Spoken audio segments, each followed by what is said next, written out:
en Sudáfrica. La Argentina eligió juicios penales, Sudáfrica eligió verdad y reconciliación. ¿Por qué Argentina eligió juicios penales? Porque creímos que lo que hizo la dictadura estaba vinculado con la violación del debido proceso penal. No le dieron a los asesinos, a los secuestradores de los movimientos armados los derechos de la Constitución. A un asesino se lo juzga, no se lo desaparece ni se lo mata. Esa era la idea que se tenía.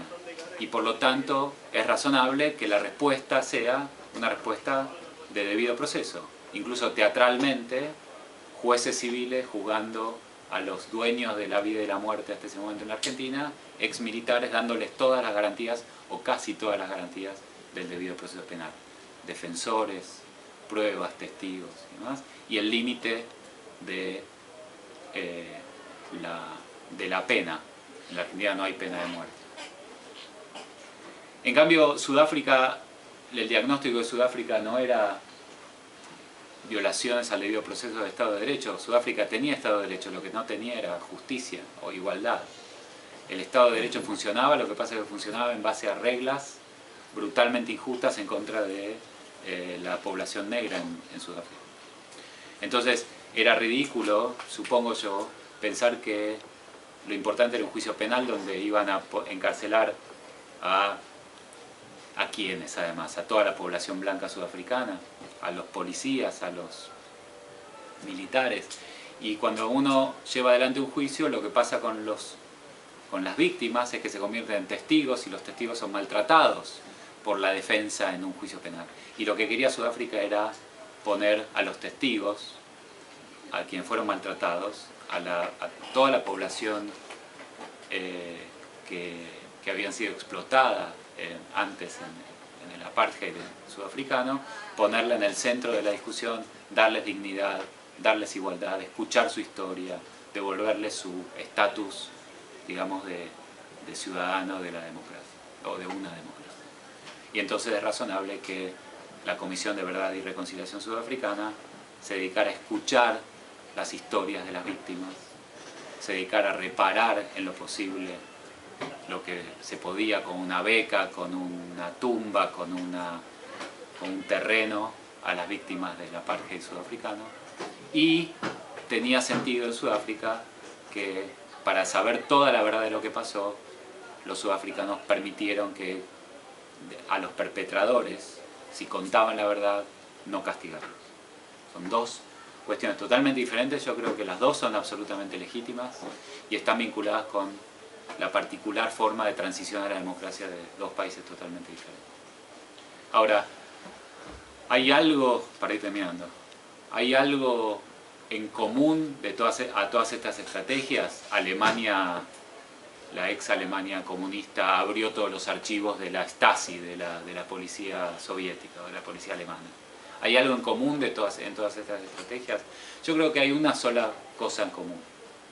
Y es que, y muchos están de acuerdo, cuando suceden estas cosas, una de las formas en que uno puede garantizar o intentar garantizar que no vuelvan a suceder es recordar, que es lo que está pasando esta semana en San Andrés.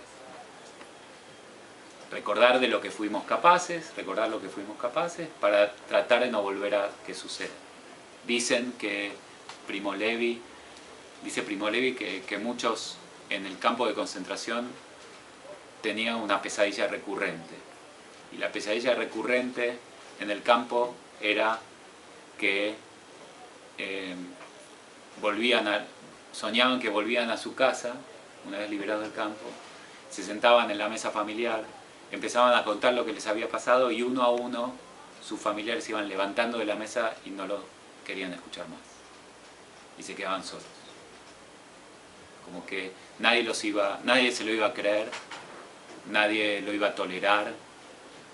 Llega un momento en que uno no puede tolerar más escuchar por enésima, millonésima vez la historia de los campos de concentración nazi o de los desaparecidos argentinos. Entonces la respuesta de muchos a eso es, bueno, ¿cómo hace uno ya no para hablar de esto, sino para que haya gente escuchando, como ustedes acá. No está en todo el mundo, pero hay unos cuantos. Entonces, ¿cómo hace? Bueno, por ejemplo, en este caso, invitan a un profesor prestigioso y... Alguna forma, lo que dicen es, lo que hay que hacer es formas en las cuales la gente quiera volver a escuchar, quiera volver a mirar, quiera volver a escuchar. ¿Cómo se hace eso en los seres humanos? Dicen a través del arte. Es una forma del arte. Entonces todas estas, en algún sentido, todas estas, lo que pasa en Ruanda con estos juicios masivos, o los perdones personales, o es interesante que vayan a ver qué está pasando en diferentes lugares del mundo respecto de esto. Son todas formas del arte, uno lo podría ver así. ¿Qué quiere decir que son formas del arte? Son formas que cada uno de estos pueblos o de la gente encuentra para lograr que la gente siga escuchando. Lo que dicen es, ¿cuántas veces más podemos pasar los documentales que filmaron los soldados norteamericanos en Buchenwald? ¿Cuántas veces uno puede volver a ver las fotografías de los cadáveres apilados en las fosas comunes en Auschwitz? ¿Cuántas veces? Sin insensibilizarse. Otra vez viene a contarme, otra vez. ¿Qué más me va a demostrar? ¿Cuántos zapatos más de niños voy a tener que ver? Entonces, el arte logra eso. El arte logra que uno vuelva a mirar, ¿no? Uno no se junta de nuevo a ver el bombardeo en Guernica, pero cada vez que pasa por Madrid va en peregrinación a ver el... ¿Madrid está? Sí. A ver la pintura de Picasso. Entonces, esa es digamos, la razón por la que siguen sucediendo estas cosas de las que hablamos nosotros. Y en la Argentina en particular, eso ha sucedido así. Yo tengo algunos miedos de lo que pasa en la Argentina. Me parece que no cuidar la herencia de los juicios como para que la gente no se harte es muy importante.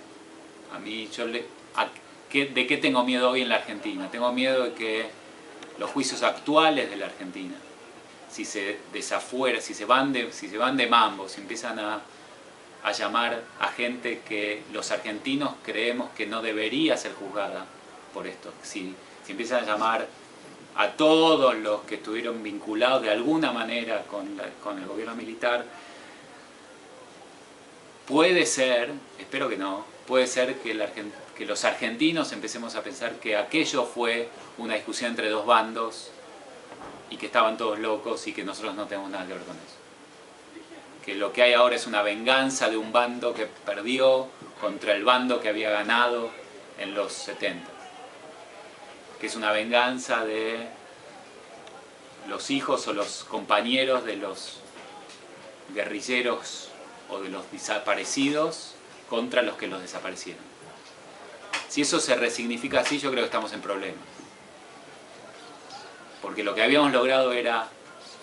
La Argentina había producido un evento de más radical, llevado adelante por el Estado argentino, a través de una forma clandestina y violatoria de la ley.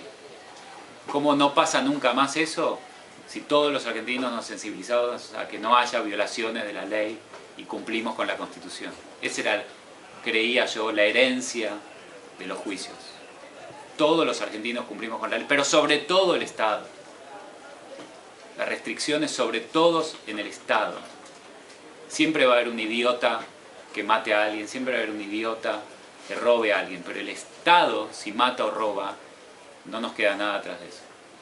Eso creía yo que era la... Si ahora los juicios estos se extienden y se banaliza esa herencia, a mí eso es lo que hoy me preocupa. Déjenme leerles para terminar una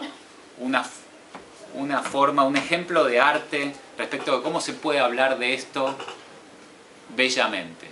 ¿Cómo se puede decir esto bellamente? Este es el libro de Jorge Semprún, La escritura o la vida. No es el mejor libro de Semprún, pero es el más didáctico. Jorge Semprún es un sobreviviente de Buchenwald, entre muchísimas otras cosas que les recomiendo leer de él. Está este libro. Estaban en el campo de concentración. Al final, cuando ya habían llegado el ejército norteamericano a liberarlo, y a medida que se iban a medida que iban aprendiendo algunas cosas de lo que estaba pasando en la Segunda Guerra, reciben en Buchenwald algunos de los judíos. En Buchenwald no había tantos judíos porque no era un campo de exterminio, era un campo de concentración. Reciben de Auschwitz, a medida que iba avanzando los soviéticos por el frente este, reciben de Auschwitz los judíos que pueden sobrevivir, que habían sobrevivido a Auschwitz y habían sobrevivido a las largas caminatas a las que habían sido sometidos cuando los iban sacando del frente oriental y los iban metiendo adentro de Alemania, y es así como llegan algunos a Buchenwald.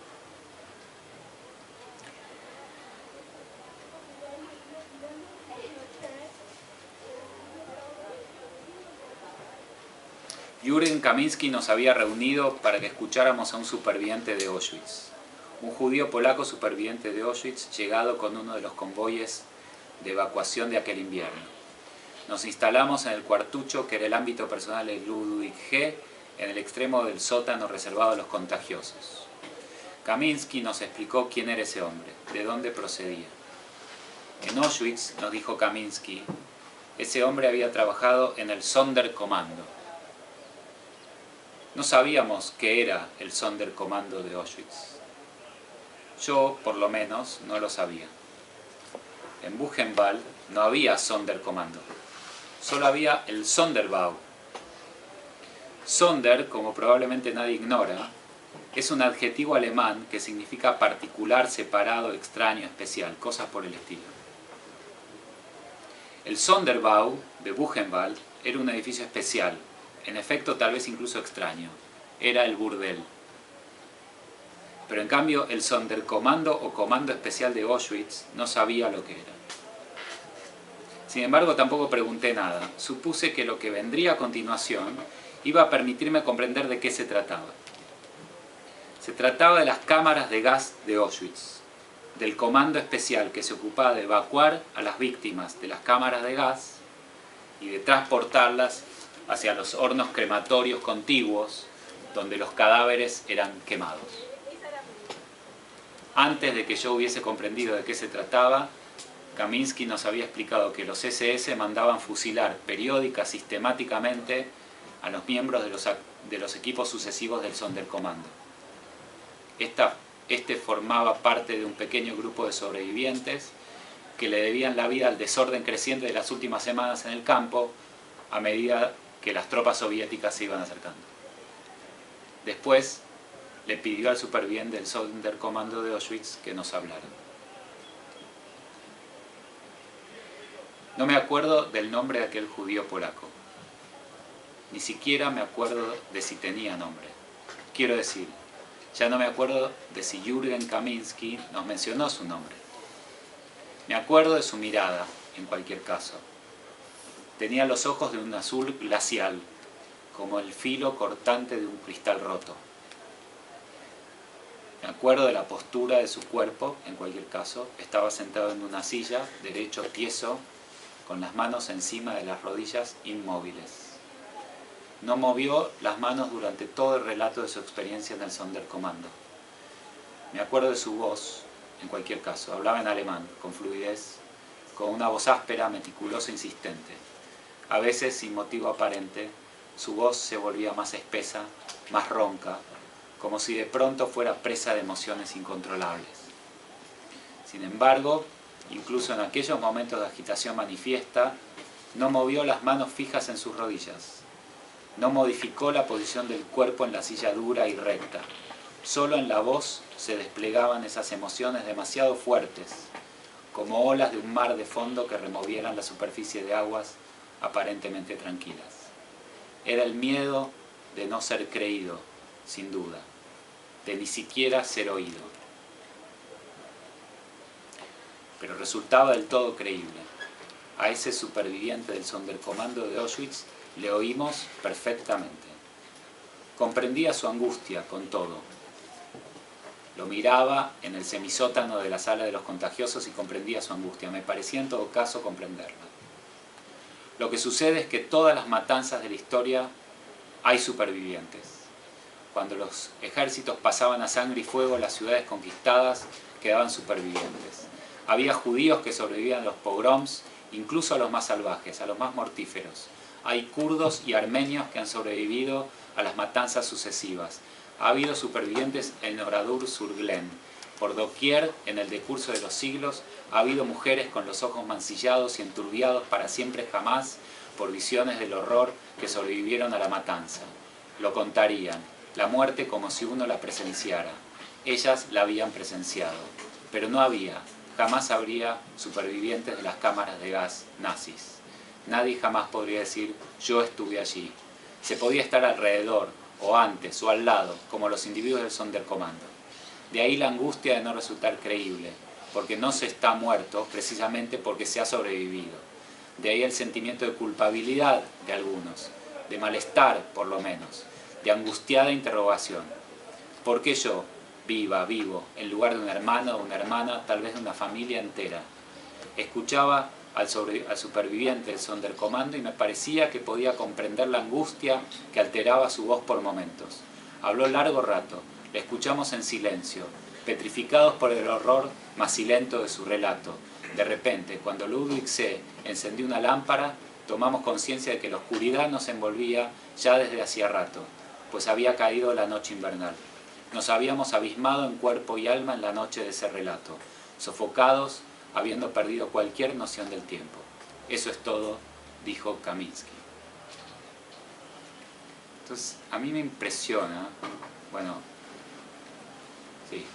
tengo poco tiempo, así que no voy a hacerles preguntas, pero lo que me impresiona de esto es, no sabemos qué dijo, pero sabemos qué dijo. Si Semprún hubiera dicho lo que dijo el Sonderkommando, no hubiera agregado nada. Y hubiera sido otra vez una historia del campo de concentración nazi. Otra vez una historia de cámara de gas y hornos crematorios.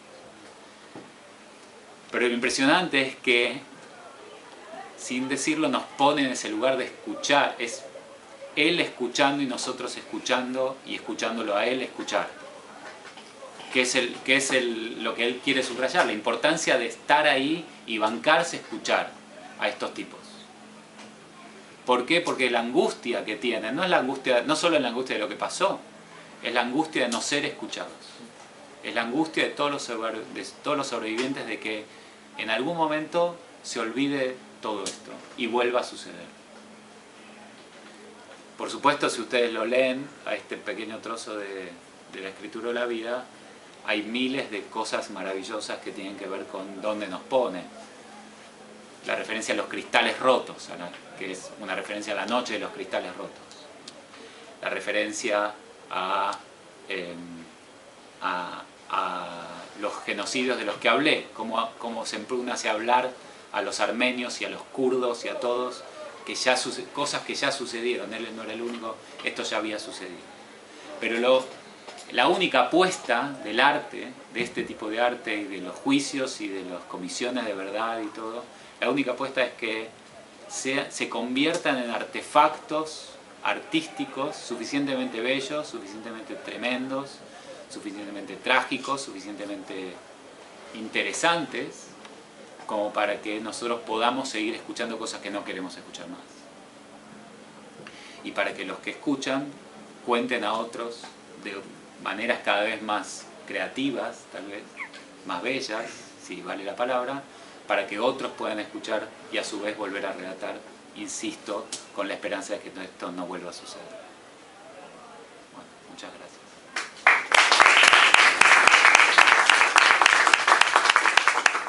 hay 2 minutos, 3 minutos antes de que se vayan, si quieren algo, preguntar, decir.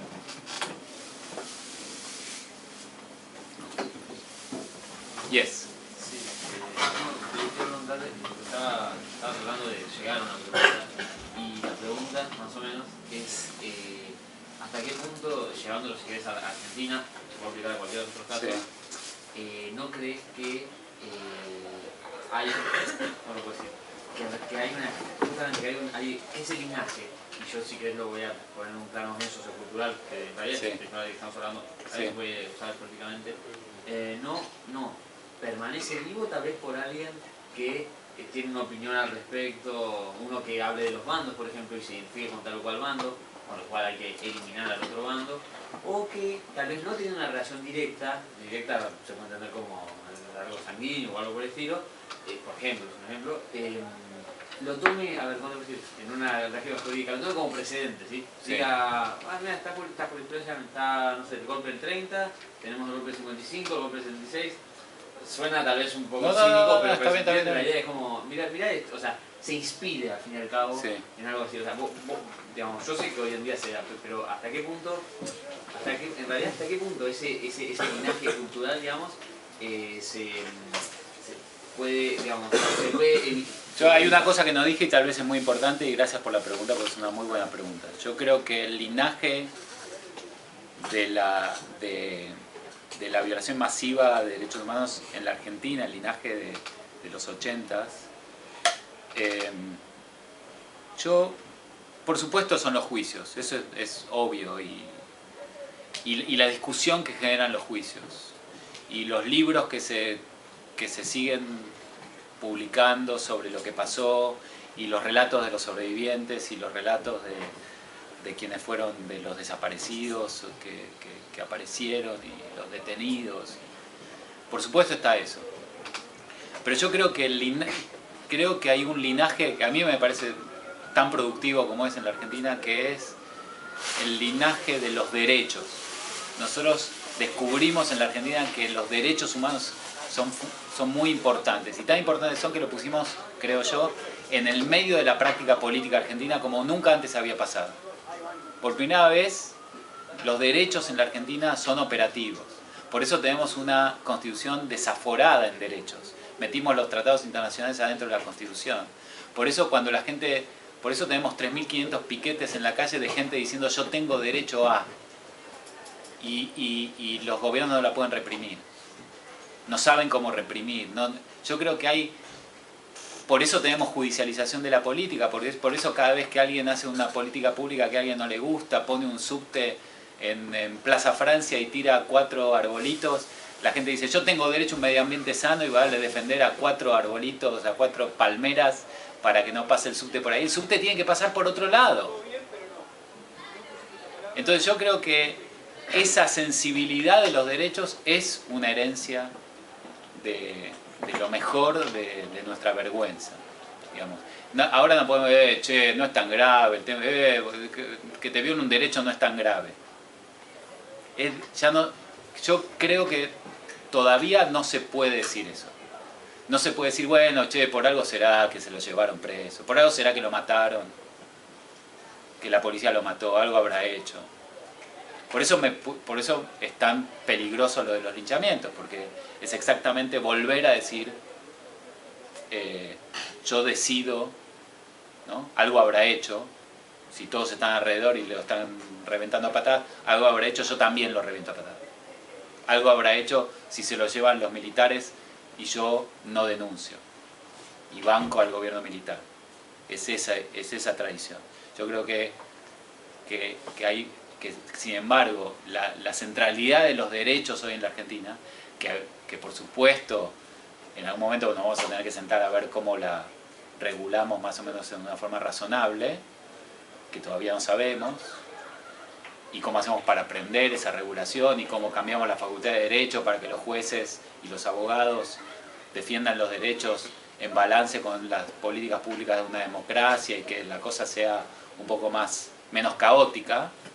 Pero yo creo que ese caos en algún sentido es bienvenido, porque antes la gente no creía que tenía derechos.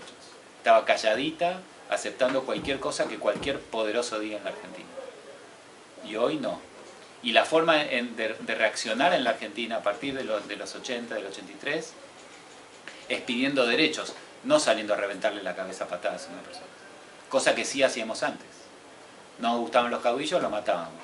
No nos gustaba Mitre o Urquiza, lo matábamos. Bueno, ahora no. Ahora el legado ese, por eso digo que es tan importante seguir manteniendo la memoria de que somos del linaje del Holocausto. No se nos puede dejar solos a los argentinos. Nos dejan solos y matamos gente. Nos dejan solos con nuestra práctica tradicional y degollamos gente. Lo que Borges llamaba la secta del cuchillo y del coraje, lo llamaba. Pero es la secta del cuchillo. El facón es un símbolo nacional. Cuando hay fiestas de la tradición, hay niños que desfilan con el uniforme de la mazorca, los colorados de rosas. Así que está esa tradición. Y es muy peligroso, sí. Con lo que decías, que se estaba analizando el tema de la dictadura acá en la Argentina. Yo pensé el otro día, vino la nata, que alguien hizo una pregunta sobre si, habiendo pasado 30 años de la dictadura, valía la pena seguir hablando de la dictadura de la manera en la que se la exalta desde el poder político hoy en día, más que nada. ¿Te parece que el hecho de que sea exaltada el poder político ha llevado a que... No, yo lo que creo es... gente que diga que molesto sigan hablando de esto para justificar o no? Sí, yo creo que, por eso insisto con lo del arte. No es hablar, es cómo hablar. Es cómo hablar. Si a mí me obligan, estoy en la primaria, tengo 9 años, y me obligan todos los años, todos los meses, y me pasan un documental de los campos de concentración, una maestra o un maestro que está aburrido, que está mal pago, y dice, uy, bueno chicos, ahí viene, es la hora del documental, y me lleva y ve por enésima vez el documental, la verdad que no produce exactamente el efecto contrario. Entonces la pregunta es una pregunta pragmática. ¿Qué efecto produce la forma en la que vamos a hablar de la dictadura?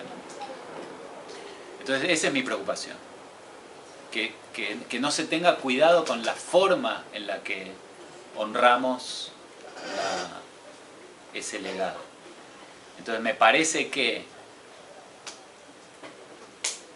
tratar de decir que un tipo que dio un coche o un periodista que no fue suficientemente crítico o que apoyó a la dictadura desde un diario es lo mismo que Videla, que fue un partícipe necesario desde el punto de vista jurídico, no de la causalidad.